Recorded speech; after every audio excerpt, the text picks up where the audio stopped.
Hi friends, welcome back our YouTube channel.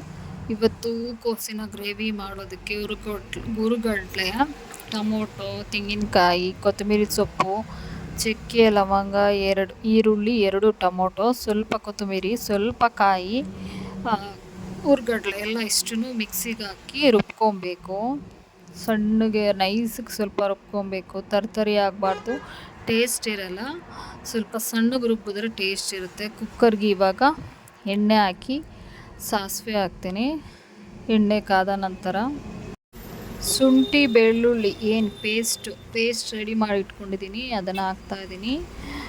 ಅದು ಒಂದು 2 ನಿಮಿಷ ಫ್ರೈ ಮಾಡಿದ ನಂತರ ಹಸಿ ಕರಿಬೇವು ಹಾಕಿ ರುಬ್ಬಿದಂತಹ ಮಸಾಲೆ ಹಾಕ್ತಾಯಿದ್ದೀನಿ. ಮಸಾಲೆ ಹಾಕಿ ಒಂದು 5 ನಿಮಿಷ ಹುರಿತೀನಿ.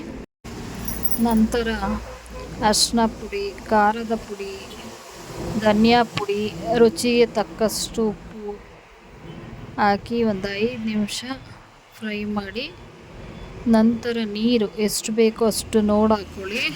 ತುಂಬ ನೀರಾದರೆ ಚೆನ್ನಾಗಿರಲ್ಲ, ಗ್ರೇವಿ ಗಟ್ಟಿಗಿರಬೇಕು. ಸೊ ನಾನು ನೀರು ಜಾಸ್ತಿ ಹಾಕಲ್ಲ, ಇಲ್ಲಿ ಸ್ವಲ್ಪ ಹಾಕ್ತೀನಿ. ಮತ್ತು ಇದು ಹೂಕೋಸು ಏನಿದೆ ಆಲ್ರೆಡಿ ನಾನು ಬೇಯಿಸಿಟ್ಕೊಂಡಿದ್ದೀನಿ.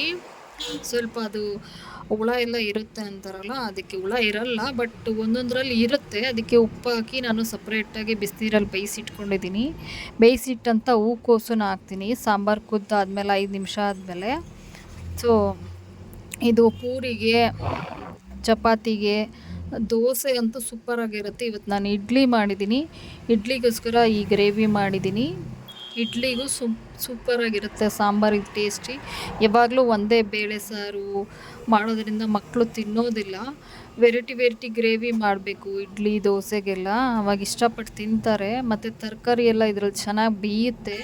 ಅದ್ರ ರಸ ಎಲ್ಲ ಏನಿರುತ್ತೆ ಅದು ಮಕ್ಕಳು ತಿನ್ನೋದ್ರಿಂದ ಹೆಲ್ದಿ. ತರಕಾರಿ ಯಾವ ಮಕ್ಕಳು ಜಾಸ್ತಿ ತಿನ್ನಲ್ಲ, ಅವ್ರಿಗೆ ಈ ಥರ ಮಾಡೋದ್ರಿಂದ ತರಕಾರಿ ಬೆಂದು ರಸ ಬಿಡುತ್ತಲ್ಲ, ಅದನ್ನು ತಿಂದ್ರೂ ತುಂಬ ಒಳ್ಳೆಯದು. ಈಗ ನೋಡಿ ರೆಡಿಯಾಗಿದೆ, ಸೂಪರಾಗಿದೆ. ಸೂಪರ್ ಹೂಕೋಸಿನ ಗ್ರೇವಿ ರೆಡಿ ಸವಿಯಲು. Thank you for watching my video friends. ಮತ್ತೆ ಸಿಗೋಣ ನೆಕ್ಸ್ಟ್ ವಿಡಿಯೋದಲ್ಲಿ. ಬಾಯ್. ಎಲ್ಲರೂ ಚೆನ್ನಾಗಿದ್ದೀರಾ ಅಂದ್ಕೊತೀನಿ. ಎಲ್ಲರ ಆಸೆ ಕನಸು ಈಡೇರಲಿ. ನೀವು ಮಾಡಿ ಕಮೆಂಟ್ ಮಾಡಿ ಹೇಗಿತ್ತು ಅಂತ. Bye friends.